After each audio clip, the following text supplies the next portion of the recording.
अब हम बात करने जा रहे हैं इस वीडियो में होमो स्पीसीज़ की। तो जो हमारे होमो स्पीसीज़ थे वो कई तरह के थे, जैसे कि हम बता देता हूँ 4 तरह के थे वो। होमो हैबिलिस, होमो इरेक्टस, होमो सेपियंस सेपियंस। और जो कुछ पार्ट मैं डिस्क्राइब करूँगा वो इनके सब पार्ट थे। तो बताता हूँ, ये इनकी शुरुआत जो हुई थी वो 4.5 माइल से लेके 40,000 पहले हुई थी ये स्पीसीज़ इवॉल्व।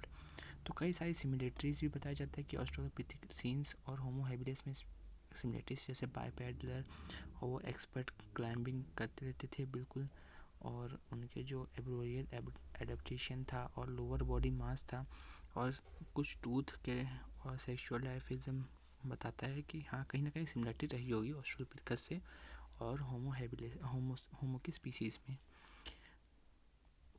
तो अब हम बात करेंगे होमो हैबिलिस। तो होमो हैबिलिस को हैंडीमैन कहा जाता था, जो कि 2.5 माया के अराउंड वो इवॉल्व हुए थे। तो ये स्पीसीज़ जो है, इनके फॉसिल्स किसके द्वारा पाया गया था? लुइस और मैरी लिक्की के द्वारा पाया गया था, जो कि ओल्डिया जॉर्ज तंजानिया के पास पाया गया था। और इनके कुछ बायोलॉजिकल फीचर्स हो गए और कुछ कल्चर। तो शॉर्ट दोनों आप लिख लीजिएगा पेपर में, ये बहुत इंपॉर्टेंट है। नाम तो इम्पॉर्टेंट है कि आप होमो हैबिलिस याद कर लो। तो अब इनके बायोलॉजिकल फीचर्स जो थे, वेट का हो गया 40 किलो और 4.3 हाइट, और इनका ब्रेन साइज जो 650 हो गया, और इनमें कई सारे जो है स्मॉलर जॉ हो गया, और इनके जो लेस प्रोडिंग फेस हो गया। तो जो शेप का साइज, फेस का साइज जो है वो छोटा होता जा रहा है, क्योंकि जैसे हमें दूर का विज़न देखना होगा तो कुछ ना कुछ चाहिए होगा, तो इसलिए फेस का भी आकार चेंज हो रहा था कि ताकि हमारी विजिबिलिटी और बढ़ सके।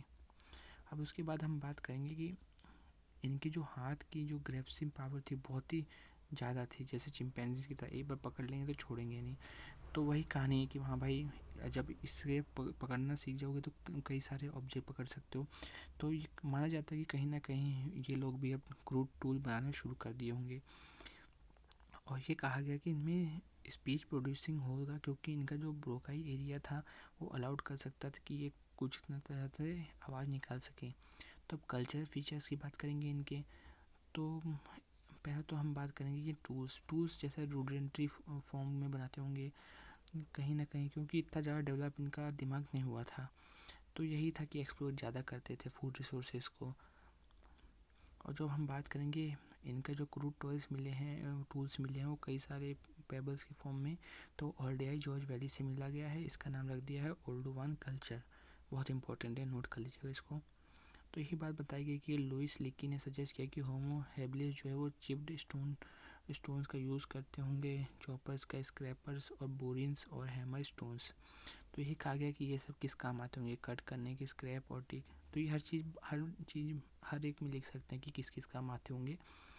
तो इनके जो टूल्स के जो मार्क्स होंगे एनिमल बोन्स पे, वो सजेस्ट करते हैं कि हाँ भाई इनके मीट खाते होंगे। तो स्कॉलर्स ने भी यही बताया है, कई सारे सजेस्ट किया है। तो यही कहा है कि कई तरह रूडिमेंट्री फॉर्म की सोशल ऑर्गेनाइजेशन कोऑपरेशन होगा इनके बीच में।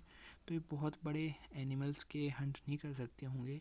तो हम इसके बात करते हैं, अगला जो है हमारा होमो इरेक्टस, जो कि 1.8 माया के से लेके और 1.4 माया के बीच में लिव्ड हुआ था। तो रिचर्ड लिकी बहुत फेमस हिस्टोरियन से, इन्होंने फाउंड किया, उनको डिस्क्राइब किया इनके बारे में। तो ये लेक टुर्काना किनारे के पास से मिले गए हैं। इनके जो बायोलॉजिकल फीचर्स थे वो बहुत ज़्यादा ही मैसिव, उनका जो ब्रोड था वो था, और लार्ज फेस था, लो स्केल था, और ब्रेन साइज जो था अराउंड 880 सीसी। लार्जर लेग्स थे, शॉर्टर आर्म्स थे। तो कहीं ना कहीं कहा गया कि ये टेरिटोरियल लिविंग में रहते होंगे। तो इनके जो हिप्स थे वो नैरो थे, तो उससे वो बहुत तेज़ फास्ट रन कर सकते थे। तो ये बहुत इंपॉर्टेंट था हंटिंग, गैदरिंग और स्कैवेंजिंग के लिए। तो इनके जो कल्चर फीचर्स थे वो हैंड एक्स और क्लीवर्स दिखाते हैं, जो कि एक अचोलियन इंडस्ट्री से बिलोंग करता है। तो चूलियन कल्चर भी है, इसको भी नोट्स कर लीजिएगा। अगला हम टूल कल्चर पढ़ेंगे, उसमें अच्छे से इसको डिस्क्राइब करेंगे। तो इनके बताया गया कि नेचुरल फायर जो है यूज़ करते थे ताकि प्रोटेक्ट कर सकें एनिमल से, और कोल्ड सीजन से एज वेल कुक भी कर सकते हैं। तो जैसे ही मैंने बताया था कि सेक्सुअल डायमॉर्फिज्म जो है इनमें डिमिनिश्ड हो गया था, ख़त्म हो गया पूरी तरह से, क्योंकि इनके जो बर्थ कैनाल्स थे वो नैरो थे। तो यही बताया कि मदर्स जो थी बहुत ही इम्पोर्टेंट थी। इसके बाद हम बात करेंगे होमो इरेक्टस। इनकी बिगनिंग जो है प्लेस्टोसीन में हुई थी। इनके फॉसिल जो हैं 1.7 माया से डेट किया गया है। तो ये कहा गया कि ये माउंटेन रेंज पे ज़्यादा रहते थे, जैसे कि एल्प्स से हिमालयस पे जाते रहते थे। और ये अफ्रीका से आए थे, अमेज हुए थे अफ्रीका में, और कई सारे कंट्रीज़ में फैल गए, एशिया, यूरोप, ऐसे ऐसे जगहों पे। अब इनके जो फॉसिल्स हमें मिले हैं वो फॉसिल्स हमें मिले हैं अफ्रीका से, और हमें एशिया से मिले हैं। तो कई सारी जगहों से इनके फॉसिल्स मिले हैं। अब इनके फॉसिल्स हमें बीजिंग से भी मिले हुए हैं, तो इनके यूरोप से भी मिले हैं, मतलब कई जगह से मिले हैं इनके फॉसिल्स।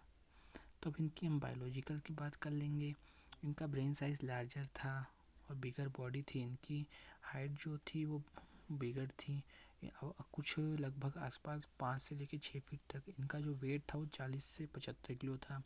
और इनका स्कल जो था वो लॉन्ग था और लो विद द बम्पी, उनके स्लोपिंग फॉरवर्ड था, थिक बोरो रिज था और बिग प्रोजेक्टिंग जॉज था, स्मॉलर टीथ था, स्ट्रॉन्ग नेक मसल थी। तो कहीं ना कहीं हम ये भी बात करते हैं इनमें ब्रोका एरिया हो गया होगा, मोर एडवांस था, जिससे कि वो लोग बात कर सकते हैं और आपस में कहीं ना कहीं बहुत इंपॉर्टेंट रहा होगा सोशल और इकोनॉमिक के लिए। तो हम बात करेंगे इनके कल्चर ट्रेड की। तो कल्चर ट्रेड भी हमें इनके में से पाए गए हैं, जैसे कि सेंट जूलियन जो हमारा है, जूलियन कल्चर जैसे मैंने पहले ही बताया था। तो इसमें हैंड एक्स बहुत इंपॉर्टेंट है, जो कि हंटिंग और मीट फिशिंग के काम आता होगा। तो कहीं ना कहीं अब बात करते हैं इनमें बेटर कोऑपरेशन होगा तभी ये हंट कर पाते होंगे। और फायर का यूज़ तो ऑब्वियसली करते होंगे हंटिंग के लिए भी, और कई सारे कोल्ड से बचने के लिए और खाना पकाने के लिए। अब इनकी कम्युनिकेशन कहीं ना कहीं इम्प्रूव्ड हो गई होगी, ताकि ये कहीं ना कहीं और ज़्यादा स्टोरेज कर सकें फूड को। अब बात करते हैं होमोसेपियंस। होमोसेपियंस की जो हमें फॉसिल्स मिले हैं वो स्पेन से मिले गए हैं, जो कि 3,00,000 साल पहले बताए गए हैं। तो बताया गया है कि ये जो इंटरमीडिएट हैं होमो इरेक्टस और निएंडरथाल्स का, वो डिस्टिंग्विश करते हैं पूरी तरह से होमोसेपियंस सेपियंस में। तो हम बात करेंगे होमोसेपियंस की जो अर्लीस्ट फॉसिल्स थे उनको होमो निएंडरथाल्स कहते हैं। तो निएंडरथाल्स भी कई जगह आता है, तो उनको निएंडरथाल्स और होमोसेपियंस बात एक हुई। तो इनके फॉसिल्स हमें बहुत बहुत पाए गए हैं, जो कि अराउंड डेट हुए हैं 1,35,000 से लेके 1,25,000 ईयर अगो। तो ये होमो निएंडरथाल्स की बात करें। निएंडरथाल्स इसलिए पड़ा क्योंकि निएंडर वैली जो है जर्मनी में, वहाँ से। और उनके फॉसिल्स हमें यूरोप से मिले हैं, रशिया से मिले हैं, साउथ वेस्ट एशिया से मिले हैं और कई सारी जगह से मिले हैं। तो इनकी जो बायोलॉजिकल की बात करते हैं, इनकी हाइट 5.5 फीट थी, एवरेज वेट जो था 70 किलो था, और ये बहुत ही लार्ज, थिक और लॉन्ग स्कल्स थे। अराउंड इनकी ब्रेन कैपेसिटी बताया जाता है 1500 सीसी। तो कहीं ना कहीं अब इनके फेशियल जो था वो स्लोपिंग फोरहेड था और बोरोजिस था, और इनके कई सारे लार्ज नोज थे और कई सारे चिनलेस प्रोजेक्टिंग जॉस था। तो ये बताया गया कि क्लाइमेट के अनुसार ये कहीं ना कहीं अडोप्ट करने लग गए थे। तो इनके जो कल्चर ट्रेड है वो बताते हैं मोस्टेरियन कल्चर।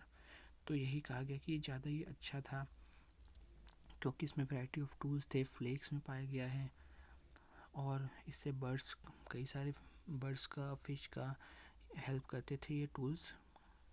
तो इनके कहीं ना कहीं एबिलिटी जो थी वो आयरन पायरेट से कहीं ना कहीं वो फायर को कर सकते थे। अब बात करते हैं कि ये भाई इनके सेटलमेंट जो थे वो केव्स, रॉक शेल्टर, बहुत सारे तरह के ओपन जगह भी बना लेते थे। तो कहीं ना कहीं ये भी माना गया कि कहीं ना कहीं लाइफ आफ्टर डेथ को भी मानते, क्योंकि स्टोन पिलोज, फ्लावर्स और रोस्टेड मीट भी पाए गए हैं। तो कई सारे रिलीजियस बिलीव्स भी हो सकता है, तभी ये ऐसा काम किया होगा। अब हम बात करते हैं इनका एक्सटिंक्शन जो है वो 30,000 साल पहले हो गया था कहीं ना कहीं। अब इसके बाद धीरे धीरे होमो सेपियंस सेपियंस आ गई थी। तो यही बताया गया कि भाई इसके पीछे दो थ्योरी है। पहला कि ये अफ्रीका से ओरिजिन थे, और दूसरा बात है मल्टी रीजनल एवोल्यूशन और कंटिन्यूटी मॉडल था, और तीसरा जो है हमारा इंटरमीडिएट और एसिमिलेशन मॉडल है। तो 3 मॉडल हो गए। अब हम बात करेंगे कि मॉडल में था कि भाई ये अफ्रीका से बिलोंग करते, पहले तो ही गया। तो मल्टी रीजनल और कंटिन्यूटी वाली बात कही गई है कि हाँ भाई ये इनकी फोर्सेस लार्ज नंबर में वेस्टर्न यूरोप और अफ्रीका से पाए गए। तो कहीं ना कहा गया कि पॉपुलेशन जो है कहीं ना कहीं से एक्सप्लोजन हुआ है अलग अलग तरीक़ों से, अलग अलग जगहों से, और कंटिन्यू कर गए हैं। और तीसरा जो कहा है इंटरमीडिएट, इसने कहा कि हाँ भाई टोटल रिप्लेसमेंट नहीं हुआ और माइग्रेशन नहीं हुआ अफ्रीका से। तो कहीं ना कहीं ये तीनों मॉडल जो हैं ये बताते हैं कि हाँ भाई जी इनका हाइब्रिड आना हुआ, इनका जीन फ्लो होना लगा और रीजनल पैटर्न धीरे धीरे इनका एवोल्यूशन हो गया होमो सेपियन सेपियन से। तो इनकी फॉसिल्स जो है हमें पाए गए हैं रॉक शेल्टर से, जो कि फ्रांस में है।